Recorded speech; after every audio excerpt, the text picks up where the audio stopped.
standard is we're really trying to get bacterial cells that can form endospores.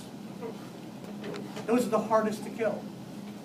I have a little table of the hardest and the easiest to destroy. So here's a little table for you right here. The highest resistance, or the hardest organisms to destroy, are bacterial endospores. So Bacillus anthracis, the Clostridium, ignore that word. You won't get this word until the very last day of the semester. Moderate resistance, these are a little bit easier to destroy. Pseudomonas, Mycobacterium tuberculosis, which causes, obviously, TB. Staphylococcus aureus, or Staph aureus, protozoan cysts, these are a little harder to kill. And then these are a little bit easier to kill. Most of the other bacterial vegetative cells. Fungal spores and hyphae, yeast, right? These are eukaryotes, aren't they? Enveloped viruses are easy to destroy by destroying the envelope and degrading the proteins. And some of the protozoan, trophozoites, like Giardia, Balancidium coli, things like that. So this is the gold standard, agreed?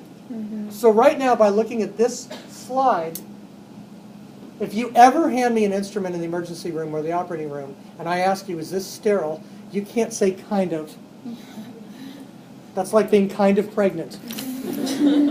It's either sterile or it's not, and we use this as the gold standard. So if I say, is that tray sterile, it means that you're going to tell me that there are no bacterial endospores or organisms that make bacterial endospores on any of those instruments. And if you can kill these organisms, all of these, of course, would have been destroyed as well.